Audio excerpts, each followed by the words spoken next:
Hello friends, आपका स्वागत है हमारे चैनल पर। मेरा नाम है ध्रुव और आप लोग देख रहे हैं द लर्नर्स कम्युनिटी। आज की वीडियो में हम लोग बात करेंगे आप लोगों के बीए प्रोग्राम फर्स्ट सेमेस्टर में एजुकेशन का एक सब्जेक्ट आता है जिसका नाम है एजुकेशन इन कंटेम्प्रेरी इंडिया। ये आपके सब्जेक्ट का नाम है।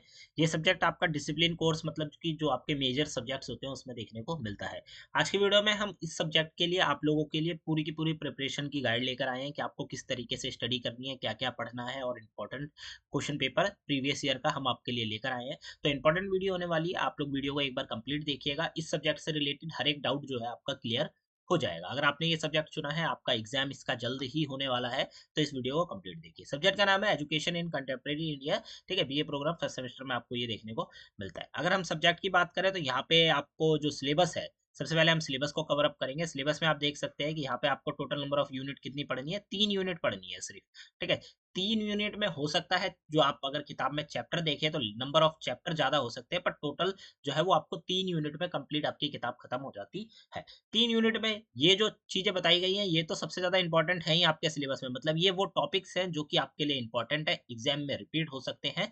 ठीक है, तो इन टॉपिक्स से रिलेटेड हर एक चीज के बारे में जानकारी करके जानी है। अब बात करें हमारे यूनिट नंबर 1 की सिलेबस में, तो इसका है कॉलोनिज्म एंड मॉडर्न एजुकेशन। ठीक है, इसमें modern education in India, Bharat में जो मॉडर्न एजुकेशन है उसके बारे में पढ़ना है। ठीक है, जो अंग्रेज जब भारत में आए थे तो उसका क्या इम्पैक्ट पड़ा था, भारत का जो ट्रेडिशनल सिस्टम था, ठीक है, उसके ऊपर यहाँ पे लिखा है ना, impact of colonialism on traditional system in India, वो इन ऑफ एजुकेशन। मतलब कि जब भारत में अंग्रेज आए थे तो उससे पहले भी तो एक एजुकेशन सिस्टम था। ठीक है, एजुकेशन का पूरा सिस्टम था, भारत में ही बहुत ज्यादा पढ़ाई हो रही थी। तो जब अंग्रेज यहाँ पे आए उन्होंने देखा, तो उन्होंने अपना सिस्टम, जो उनकी अपनी पढ़ाई लिखाई थी, अपनी एजुकेशन थी, वो यहाँ पे लाकर थोप दी अपने पूरे के पूरे जो पूरा आप कह सकते हो औपनिवेशिक काल जो भारत के लिए था उसके अंतर्गत। तो क्या इम्पैक्ट पड़ा था वो आपको बताना है। Emergence of modern school system and universities, ये आपको यहाँ पे बताना। Women women and modern education से रिलेटेड चीजें आ सकती है। Educational endeavour of Rokeya Sultan, Pandita Ramabai, Jyotiba and Savitribai Phule. ठीक है, देखिए ये वो लोग हैं जिन्होंने भारत में एजुकेशन के लिए काम करा था। ठीक है, जिन्होंने ये रुकैया सुल्तान हो गए या फिर पंडित रमाबाई हो गई, ज्योतिबा फुल्ले या फिर सावित्रीबाई फुल्ले, ये जो है इन्होंने भारत में एजुकेशन के लिए काम करा। तो इनसे रिलेटेड क्वेश्चन आने के चांसेस बहुत ज्यादा है, मतलब डायरेक्ट आपसे पूछ लिया जाएगा कि इनके द्वारा काम किए गए जो चीजें हैं वो आपको यहाँ पे बतानी है। ठीक है, तो इन चीजों को आपको ध्यान रखना है कि इन्होंने क्या काम करा था, कब करा था, टाइमलाइन रिलेटेड चीजें। आगे बढ़ते हैं। AIMS aims and purpose aims and purpose of colonial education and alternative vision with reference of नई तालीम of Gandhi and my school of Tagore. ठीक है, नई तालीम ऑफ गांधी पूछा जा सकता है आप लोगों से, माई स्कूल ऑफ टैगोर पूछा जा सकता है आप लोगों से एग्जाम के दौरान। ठीक है, तो इन दोनों चीजों के बारे में आपको पढ़ के जाना है कि महात्मा गांधी की नई तालीम क्या थी। ठीक है, और जो हम बात करें कि जो टैगोर है उनके माई स्कूल जो है उससे रिलेटेड चीजें क्या है। फिर आ जाता है unit number 2, going to school and college in India. ठीक है, स्कूल और कॉलेज में जाना इंडिया में, तो उसके बारे में बात करें तो education and development with reference of human development index, मतलब ह्यूमन डेवलपमेंट इंडेक्स जो है, ठीक है, उसका रेफरेंस लेके भारत में एजुकेशन और डेवलपमेंट रिलेटेड चीजें, जेंडर डेवलपमेंट इंडेक्स, ये सारी चीजें आपको पढ़ने को मिलेंगी। Factor affecting access of different levels of education, the need of right of education, जो राइट टू एजुकेशन है ना, मतलब शिक्षा का अधिकार, उसकी क्या आवश्यकता है, ये आपसे पूछा जा सकता है कि राइट टू एजुकेशन जो है वो एक इंपॉर्टेंट चीज है, आपको पता होनी चाहिए उसके बारे में कि शिक्षा का अधिकार हमें क्यों दिया गया, किस लिए जरूरी है, उससे रिलेटेड क्या क्या चीजें हैं, वो सारी चीज आपको पता होनी चाहिए। आगे बात करें challenges and issues in development of education, regional disparities, फिर आप कह सकते हैं कि gender, religious, class and caste based variation in education based on introduction to reading of data. ठीक है, अब क्या है कि भारत में ना, भारत एक इतना बड़ा देश है, यहाँ पे चैलेंजेस एजुकेशन को लेकर बहुत सारे हैं। ठीक है, आप लोग देख सकते हैं कि कास्ट को लेकर दिक्कतें हैं, रीजनल जो है वो दिक्कतें हैं, जेंडर को लेकर दिक्कत है कि भाई पुरुष पढ़ सकते, मतलब हम बात करें तो लड़कों को ज्यादा भेजा जा रहा है, लड़कियों को रोक लिया जा रहा था घरों में, तो ये सारी चीजें भी देखने को मिलती है। फिर रिलीजियसली भी इश्यूज है, फिर क्लास और कास्ट का भी एक इशू है। ठीक है, कास्ट रिलेटेड सिस्टम जो है भारत में बहुत ज्यादा है, तो उससे रिलेटेड भी इश्यूज हैं। ठीक है, यहाँ पे तो हम खैर अगर शहरों में रह रहे हैं तो हमें काफी हद तक कम देखने को मिले, बट अगर आप गांव बसेरों में देखेंगे तो कास्ट को लेकर बहुत ज्यादा दिक्कतें हैं। ठीक है, वहां पे क्या होता है कि वो बच्चे जो कि निचली कास्ट से आते हैं, दलित हो गए, ठीक है, बाकी सारी बालक हो गए, उनको क्या है, उनको पढ़ने के ना मौके छीन लिए जाते हैं, उनको मौके दिए ही नहीं जाते पढ़ने के लिए। वहीं अगर हम बात करें अपर कास्ट की, तो उनके लिए थोड़ा सहूलियत होती है, उनको ईज़ी कर दिया जाता है पढ़ने के लिए। तो ये जो कास्ट सिस्टम है, ये बहुत ज़्यादा दिक्कत वाला सिस्टम है भारत में, ठीक है? तो ये यहाँ पे है और यही सारे चैलेंजेस हैं भारत को एक डेवलप नेशन बनाने में, ठीक है? तो ये हो जाता है। वो यूनिट नंबर 2 होता है, आपका लास्ट यूनिट आता है कॉन्स्टिट्यूशन एंड एजुकेशन से रिलेटेड। यहाँ पे संविधान और भारत जो एजुकेशन है उससे रिलेटेड आ जाता है कि importance of constitutional values and their relevance of to education, ये आपको पढ़ना है। provisions in constitution relevant to education act amendments religious minorities and linguistic minorities rights against discrimination right to equality right to education, ये सारी चीज आपको पढ़नी है, ठीक है? राइट अगेंस्ट डिस्क्रिमिनेशन मतलब कि भेदभाव के खिलाफ हमारे पास अधिकार है कि हम अगर भेदभाव हो रहा है तो हम उसे देखकर रोक सकते हैं, ये हमारे पास अधिकार है, ठीक है? लिंग्विस्टिक माइनॉरिटी राइट्स का मतलब है कि भाई होता है ना कि कुछ लोग जिनकी संख्या कम है, ठीक है, वो जो भाषा बोलते हैं उसके लिए उनके पास अधिकार है, ठीक है? लिंग्विस्टिक माइनॉरिटी राइट्स से रिलेटेड चीजें, फिर रिलीजियस माइनॉरिटी राइट्स आ जाते हैं, फिर आ जाते हैं एक्ट्स और अमेंडमेंट्स जो कि भारत के संविधान में किए गए थे ताकि ज्यादा से ज्यादा एजुकेशन बच्चों तक पहुंच पाए, ठीक है? तो ये सारी चीजें आपको पढ़नी होंगी। Education and role of centre and state, union state and concurrent list, panchayat Raj, ये सारी चीजें आपको पढ़नी है। रोल ऑफ जुडिशरी, जुडिशरी का क्या रोल है, ठीक है? Legislatures and executive in education with specific regulation, RTE, ठीक है?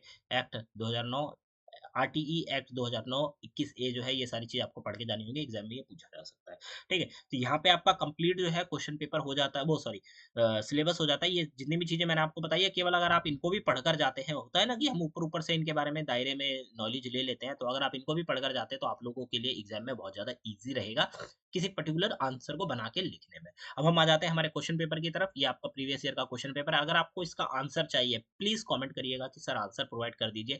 इन सारे क्वेश्चंस का जो पूरा का पूरा आंसर होता है कि एग्जाम में आपको क्या लिखना है और क्या नहीं, वो हम आपको प्रोवाइड करवाएंगे, तो प्लीज कमेंट जरूर करिएगा, ठीक है? ये आपके इस सब्जेक्ट का यूनिक पेपर कोड है। सब्जेक्ट की बात करें तो education in contemporary India, BA programme education first semester में देखने को मिलता है। 3 घंटे का टोटल टाइम दिया जाएगा, 90 नंबर का आपको पेपर मिलेगा। इस पेपर में आपको जो क्वेश्चन करने हैं, कुल 5 प्रश्नों करने हैं, सभी प्रश्नों के जो अंक हैं समान है, ठीक है? टोटल नंबर ऑफ क्वेश्चन कितने हैं? 8 है। 8 में से आपको सिर्फ 5 क्वेश्चनों के आंसर देने हैं, ठीक है? 5 से ज्यादा आपको नहीं देने। अब हम बात करते हैं क्वेश्चन नंबर 1 की, जो कि आपका गांधी जी की नई तालीम से ही रिलेट करता है, जो कि मैंने आपको बताया था, ठीक है, सिलेबस में। गांधी की नई तालीम की सार्थकता पर इस तरह चर्चा कीजिए कि उससे स्कूल को वर्तमान के समाज में और संघर्ष से जुड़ने में मदद मिलती है, ठीक है? महात्मा गांधी की जो नई तालीम थी, उसके ऊपर हमें इस तरह से बात करनी है, मतलब इस तरीके से बात करनी है कि उससे स्कूल को जो वर्तमान मतलब आज का टाइम है, ठीक है? उससे स्कूल को वर्तमान के समाज मतलब आज का जो समाज है और समाज में जो संघर्ष है, उससे जुड़ने में मदद मिले। तो ये सारी चीज़ आपको यहाँ पे बात करनी है कि भई नई तालीम जो महात्मा गांधी की थी, उसको हमें बात करनी है इस तरीके से कि आज का जो हमारा टाइम है, जैसे कि हम लोग आप लोग पढ़ रहे हैं, तो आज के हमारे में जो समाज है, हमारा जो संघर्ष है, हम उससे जुड़ सकें, समझ सकें, वो सारी चीज़ें। ठीक है? तो ये हो जाता है ये क्वेश्चन नंबर 1। नई तालीम से रिलेटेड क्वेश्चन इसी तरीके से पूछे जाएँगे आप लोगों से। तो अगर आपको नई तालीम के बारे में पता है, तो आप लोग आंसर बनाकर लिख पाएँगे। क्वेश्चन नंबर 2 आता है जीवन का अधिकार मतलब राइट टू लाइफ जो है, ठीक है? जीवन का अधिकार किस तरह शिक्षा के अधिकार से जुड़ा हुआ है, ये आपको यहाँ पे बता रहा है। मैं आपको इसको सिंपल शब्दों में बता दूँ, तो आप समझिएगा कि देखिए, एक व्यक्ति अपना जीवन अच्छी तरीके से तभी जी सकता है, जब उसे अपने अधिकारों के बारे में पता हो। अधिकारों के बारे में कि भई उसके पास कौन-कौन से अधिकार हैं, वो उनका यूज़ कैसे कर सकता है और एक व्यक्ति अपने अधिकारों का यूज़ तभी कर सकता है, जब वो पढ़ा-लिखा हो, ठीक है? सपोज़ करिए एक व्यक्ति है जो कि गवर्नमेंट में काम कर रहा है, उसे अंदाज़ा नहीं है कि उसके पास कौन-कौन से अधिकार हैं, क्या ठीक है? तो उस लोग उसका क्या करते हैं फ़ायदा उठा लेते हैं। वहीं अगर एक ऐसा व्यक्ति जो कि पढ़ा-लिखा है, जिसको आइडिया है कि मेरे राइट्स क्या हैं, तो अगर कोई व्यक्ति उससे कोई किसी प्रकार का जो होता है कि गलत करने की कोशिश करेगा, तो क्या होगा? वो अपने अधिकारों का यूज़ करके उससे बचेगा। वहीं अगर उसके साथ कोई भेदभाव कर रहा है, तो वो अपने अधिकारों से यूज़ करके उस भेदभाव को रोक सकता है अपने से होने साथ। तो ये सारी चीज़ें। तो जीवन का जो अधिकार है, शिक्षा के अधिकार से जुड़ा हुआ है। क्यों? क्योंकि एक पढ़ा-लिखा व्यक्ति ही अपना जीवन अच्छे प्रकार से जी सकता है। ठीक है? अच्छे प्रकार से मतलब जीवन को और ज़्यादा ईज़ी बना सकता है, अगर कहीं गलत हो रहा है तो उसे ठीक करने की कोशिश कर सकता है। वहीं अगर एक ऐसा व्यक्ति जो कोई कम पढ़ा-लिखा है या पढ़ा-लिखा नहीं है, उसे अपने अधिकारों का अंदाज़ा नहीं है, तो वो ये सारी चीज़ें नहीं कर पाएगा, ठीक है? तो शिक्षा का अधिकार इज़ इक्वल टू जीवन का अधिकार या फिर जीवन का अधिकार इज़ इक्वल टू शिक्षा का अधिकार, ठीक है? एक-दूसरे से जुड़े हुए हैं ये हो जाता है। क्वेश्चन नंबर 3 आता है इसी तरीके से आपको वहाँ पे पॉइंट बना के लिखने होंगे, ठीक है? आपको अपने पॉइंट्स देने होंगे। ये एक ऐसा सब्जेक्ट है जहाँ पे अगर आपको पॉइंट याद नहीं है, ठीक है, और आपको टॉपिक से रिलेटेड जानकारी है तो आप लोग ईजिली पॉइंट बनाकर लिख पाएंगे। आगे बढ़ते हैं क्वेश्चन नंबर 3 की तरफ। सर्व शिक्षा अभियान, जिसको हम SSA भी कहते हैं, तो सर्व शिक्षा अभियान के तहत लड़कियों की शिक्षा से जुड़ी उपलब्धियों पर आलोचनात्मक टिप्पणी कीजिए। देखिए, सर्व शिक्षा अभियान जो चलाया गया था भारत में, ठीक है, उसके कारण लड़कियों की जो एजुकेशन से जुड़ी हुई जो उपलब्धियां थी, जो उन लड़कियों ने उपलब्धियां प्राप्त करी का मतलब कि भाई जब सर्व शिक्षा अभियान चालू किया गया तो उससे जो लड़कियां, उस अभियान के माध्यम से जो लड़कियां स्कूलों में गई, उनके लिए ईजी कराए गए चीजें, ठीक है। उन ईजी का मतलब क्या है कि भाई लड़कियों को जो दिक्कतें थी स्कूल जाने में, ठीक है, वो उन चीजों को ठीक करा गया। जैसे कि एक टाइम पे स्कूल में वॉशरूम्स नहीं हुआ था, तो लड़के लोगों के लिए तो कोई वो इशू नहीं था उतना, बट वहीं अगर हम बात करें तो लड़कियों के लिए एक इशू था कि वो पब्लिक वॉशरूम, जो पब्लिक प्लेस पे जाके वॉशरूम वो नहीं कर सकती थी, ठीक है। तो उसके लिए स्कूल्स में वॉशरूम की उपलब्ध जो है तैयारी करेगी, बनवाया गया वो सारी चीजें, ठीक है। स्कूल को सेफ बनाया गया एज गर्ल्स के लिए, ताकि लड़कियां जो स्कूल में सेफली पढ़ाई कर सके। तो ये सारी चीजें आपको यहाँ पे बतानी है। क्वेश्चन नंबर 4 आपका आ जाता है, भारतीय प्राथमिक स्कूलों के मध्य भोजन क्यों और कैसे शुरू हुआ?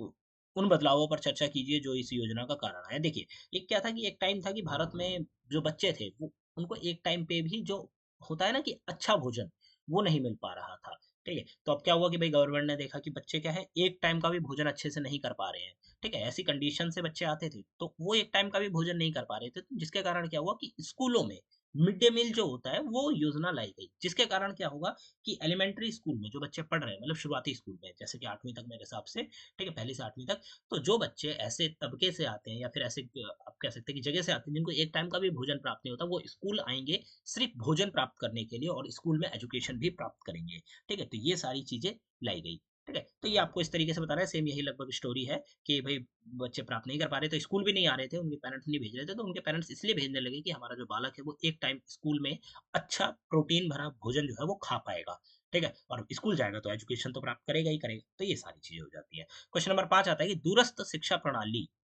ग्रामीण इलाकों में उच्च माध्यमिक शिक्षा के लक्ष्यों को प्राप्ति के लिए कितना प्रभावशाली है? दूरस्थ शिक्षा प्रणाली का मतलब डिस्टेंस लर्निंग जो की होती है, जो कि आप पढ़ रहे हैं या फिर मैं पढ़ता हूँ, ठीक है, जिसको जिसको मैंने पढ़ा है। डिस्टेंस लर्निंग का मतलब है कि ओपन डिस्टेंस लर्निंग, हम घर बैठे बैठे अपनी हायर एजुकेशन प्राप्त कर सकते हैं किसी बड़ी यूनिवर्सिटी से, बिना यूनिवर्सिटी में रोज जाए, ठीक है। तो ये क्या है कि ये एक अच्छा माध्यम था ताकि बच्चे क्या कर सके, एक अच्छी एजुकेशन प्राप्त कर सके, हमने घर बैठे बैठे उन्हें डेली बेसिस पे जाना ना पड़े, बट वो एग्जाम दे सके, एजुकेशन प्राप्त कर सके। तो ये काफी ज्यादा प्रभावशाली रहा है, तो ये आपको अपने तरीके से बताना है। क्वेश्चन नंबर 7 आ जाता है, किसी आयोग की अनुशंसा पर चर्चा कीजिए, किसी आयोग की अनुशंसा पर चर्चा कीजिए जो आपको भारत के शिक्षकों की स्थिति सुधारने के लिए सार्थक लगे, ठीक है। आपको किसी भी एक ऐसे आयोग के बारे में बात करनी है, अनुशंसा करनी है, जो कि भारत में जो एजुकेशन है, सॉरी टीचर्स है, उनकी जो स्थिति है उसको सुधारने में हेल्प कर सके, तो वो आपको यहाँ पे बताना है। क्वेश्चन नंबर 7 आता है, राष्ट्रीय पाठ्यचर्या की रूपरेखा 2005 के सिद्धांत के विस्तार से कीजिए। 2005 में जो एनसीएफ आया था, मतलब नेशनल करिकुलम फ्रेमवर्क आया था, जिसमें कि हमारा जो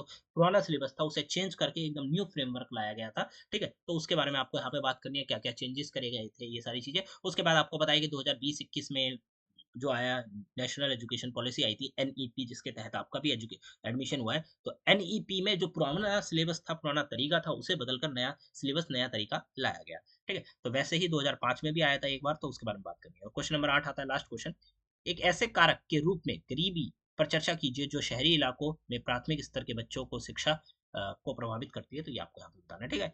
एक ऐसे कारक के रूप में गरीबी पर चर्चा कीजिए, गरीबी के ऊपर आपको चर्चा करनी है, एक ऐसे कारण के रूप में जो कि क्या करती है, शहरी इलाकों में जो प्राथमिक स्तर के बच्चे हैं उनकी शिक्षा को प्रभावित करती है, तो ये आपको यहाँ पे बताना है। ये हो जाता है आपके 8 क्वेश्चन, ठीक है। मोस्ट इंपॉर्टेंट 8 क्वेश्चन हमने करवाए हैं। अगर इनको आपको आंसर भी चाहिए, पॉइंट बाय पॉइंट आपको क्या लिखना है, तो कमेंट जरूर करिएगा, हम लोग इनका आंसर भी फुल्ली प्रोवाइडेड आंसर आपको प्रोवाइड कराएंगे, एक्सप्लेन करेंगे, ताकि आप लोगों को एग्जाम में किस तरीके से भी क्वेश्चन पूछ लिया जाए, आप लोग उसका आंसर बनाकर लिख पाएंगे, ठीक है। तो यहाँ पे जो आपका है एजुकेशन इन कंटेम्प्रेरी इंडिया का जो क्वेश्चन पेपर विद सिलेबस हमने कंप्लीट किया है आप लोगों के लिए, डिस्क्रिप्शन बॉक्स चेक करिएगा, आपको नोट्स मिल जाएंगे, फर्स्ट सेमेस्टर के एग्जामिनेशन के पीडीएफ मिल जाएगी, साथ के साथ आप लोग हमारे साथ जुड़ सकते हैं टेलीग्राम इंस्टाग्राम पर, लिंक आपको डिस्क्रिप्शन बॉक्स में मिलेगा, चेक जरूर करिएगा। मिलते हैं अगली वीडियो में, thanks for visiting on my channel guys.